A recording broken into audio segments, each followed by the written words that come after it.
रत्नागिरी जिल्हा समुद्र किनाऱ्यांनी वेढलेला निसर्गरम्य, निसर्गसंपन्न आणि मच्छीमारांच्या मेहनतीने जगणारा। दररोजच्या प्रमाणे आज सकाळीही मच्छीमार आपली बोट घेऊन समुद्रात गेले।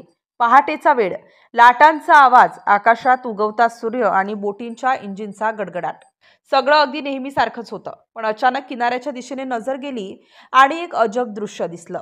लाटांमध्ये काहीतरी चमकत होतं। सुरुवातीला लोकांनी फारसं लक्ष दिलं नाही। कदाचित समुद्रातलं एखादं फेकलेलं भांडे असेल, कुणी म्हटलं। दुसरा म्हणाला प्लास्टिकचा ढीग असेल। आजकाल समुद्रात कचऱ्याशिवाय दुसरं काय दिसतं? पण जसा जसा वेळ गेला तसं तसं ते दृश्य मोठं होत गेलं। आता लोकांची उत्सुकता वाढली। किनाऱ्यावर उभे असलेले गावकरी हळूहळू त्या ठिकाणी जमू लागले। अरे, हे साधं नाही दिसत, कुणी ओरडला। जाऊन बघा ना, जवळ जाऊन। मच्छीमारांनी बोट बाजूला लावली आणि किनाऱ्यावर धाव घेतली। लाटांमध्ये ती पांढरी वस्तू अधूनमधून दिसत होती, कधी पाण्याखाली कधी पाण्याबाहेर।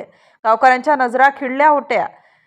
एखादं विचित्र दगड आहे का, की एखादं प्रचंड जाळं, किंवा अजून काही? वातावरणात गूढ शांतता पसरली। समुद्राच्या लाटा जणू काहीतरी सांगत होत्या आणि प्रत्येकाला आतून एक भीती जाणवत होती। हे काय असू शकेल? थोड्या वेळाने मच्छीमार जवळ पोहोचले। पाण्याच्या आवाजात आणि प्रवाहात ते ओढून काढलं आणि त्या क्षणी तिथे उभ्या सगळ्यांचा श्वास अडकला। लोक स्तब्ध झाले। गर्दीत कुजबूज सुरू झाली। हे खरंच आहे का? असं आपण कधी पाहिलंय का? समोर होतं एक दृश्य ज्याचं दर्शन मिळालं की समुद्रावर आलेले प्रवासी टाळ्या वाजवतात, मुले आनंदाने हर्षभरीत होतात आणि ज्यामुळे समुद्र सुंदर वाटतो। पण यावेळेला तो जीव निश्चल, शांत लाटांमधून किनाऱ्यावर वाहून आला होता। हो, ते होतं एक डॉल्फिन, तेजस्वी पांढऱ्या रंगाचं, पण जखमी अवस्थेतलं, मृतावस्थेत किनाऱ्यावर पडलं होतं। गावकऱ्यांचा जीव कासावीस झाला। काही मच्छीमारांनी लगेच प्रयत्न सुरू केले। कदाचित अजूनही श्वास असेल, चला वाचवूया त्याला। पण निसर्गाच्या त्या लाडक्या जीवाचा श्वास थांबला होता। आता प्रश्न सगळ्यांच्या डोक्यात, हे असं कसं झालं? समुद्र इतक्या मोठ्या जीवाला किनाऱ्यावर कसा आणतो? हा काहीतरी संकेत आहे का? पर्यावरण प्रेमींनी इशारा दिला। समुद्र आजकाल अस्वच्छ झालाय।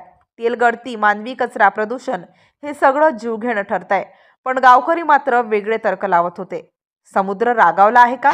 निसर्ग आपल्याला सांगतोय की पुढे एखादं संकट येणार आहे। आणि खरंच समुद्र कधी कधी आपल्याला संकेत देतो, लाटा, प्रवाह आणि अशा अजब घटनांमधून। रत्नागिरीच्या हर्णे किनाऱ्यावरचं हे दृश्य आता प्रत्येकासाठी एक प्रश्न बनलाय। हा फक्त एका डॉल्फिनचा मृत्यू आहे का, की हा समुद्राचा इशारा आहे येणाऱ्या संकटाचा?